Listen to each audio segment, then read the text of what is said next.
Alright, hello hobby warriors. Hope everyone's having a beautiful day. Today I have got a special treat for everyone. I was lucky enough to get my hands on Morvenn Vahl. So today we're going to do a little unboxing, show everybody who maybe wasn't able to get their hands on one what comes in the box. Take a look at the sprues, take a look at any build instructions that might be in here, give everybody an idea of what's going on, and then we'll get her assembled and see how she compares size-wise to some other minis from GW, in case anybody's thinking about some proxies. So let's go ahead. Got our handy-dandy hobby knife, and we're going to go ahead and cut this open.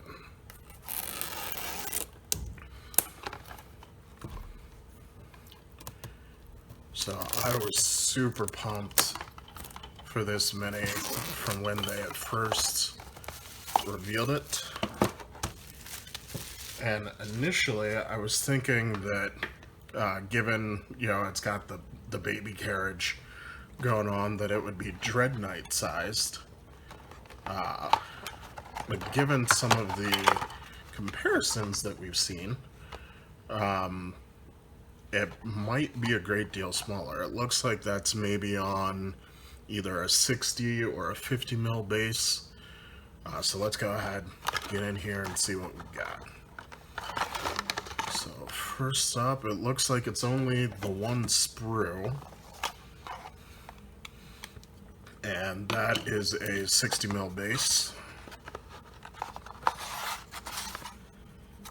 Yep, that's the only contents of the box. So we've got our build instructions and confirmed that is a 60 mil base. So I'm assuming the other Paragons are going to be on a 60 mil base as well. Seems to be fairly simple build. You don't really have too many options in the kit from what I'm seeing. Looks like you get 3 different heads, but that's really it for customization options. I do like that it comes with this pre-molded scenic base. Makes it really simple for someone who's supposed to be the centerpiece of your army to have a really cool base without much effort. Alright, so let's get into this sprue. Very, very simple here. Got the spear, that molded scenery for the base, looking really awesome. Then down here, it's kind of tiny. We got the 3 head choices. There's 2 helmeted, or I'm sorry, 2 unhelmeted rather. See if we can get in close there. My hand's just making it worse. But we've got 2 unhelmeted, one where it looks like she's screaming out like a battle cry, and then one where she's a little bit more stoic. And then we've got a helmeted head. Personally, I'm probably going to go with one of the unhelmeted ones, just to, have her look even more, epic.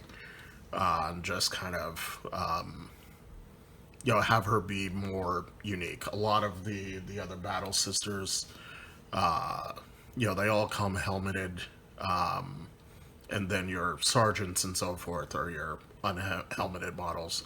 Makes it a little bit easier to find them on the battlefield. So very simple kit. I imagine this will be a very quick build. So I will go ahead, put this together, and I'll see you right after the break.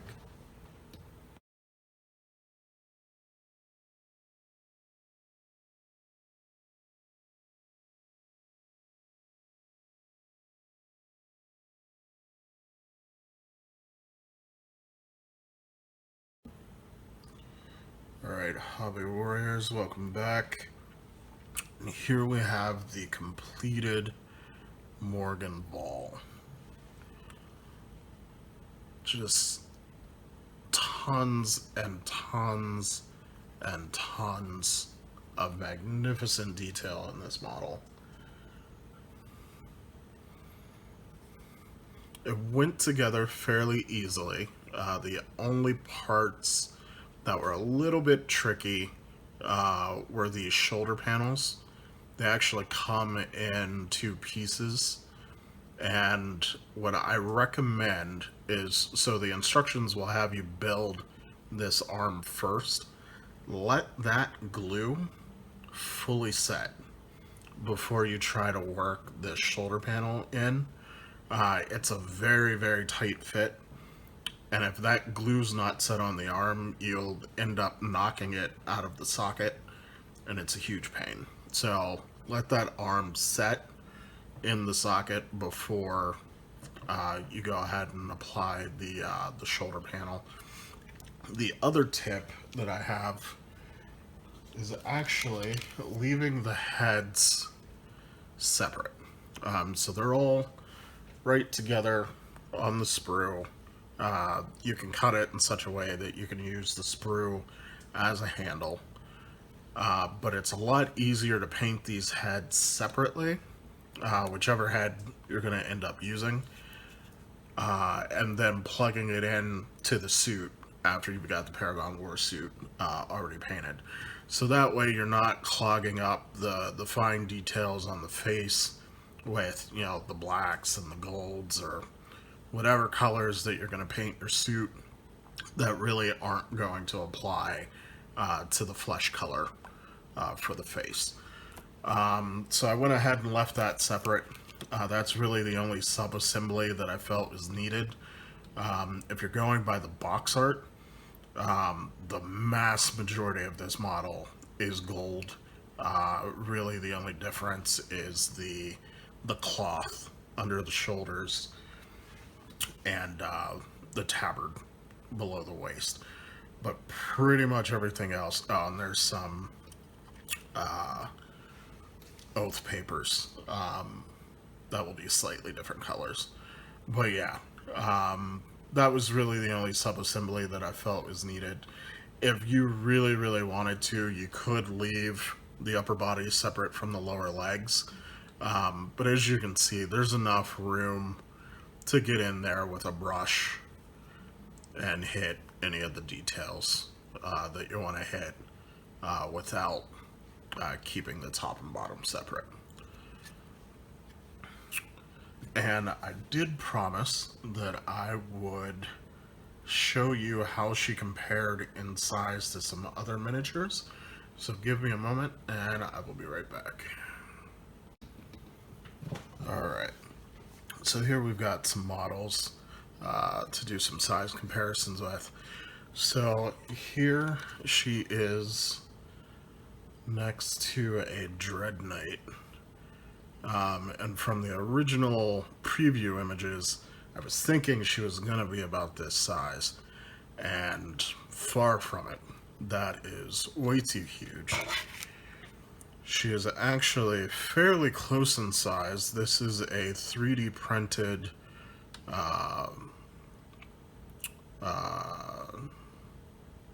God, what are they called? Mortifactor.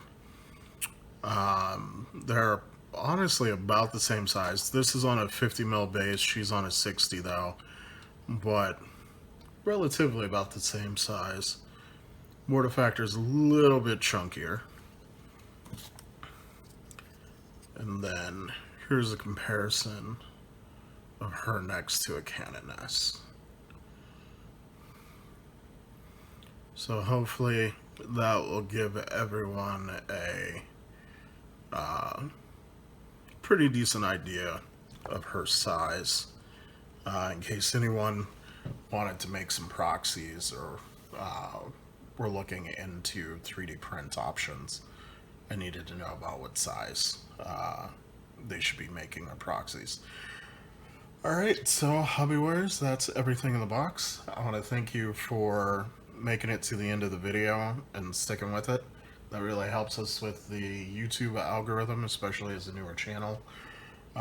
If you would like to support the channel, you're into what we do here, please hit that subscribe button, click on and turn on the notifications so you know whenever we make new content, and go ahead and hit that like button for us.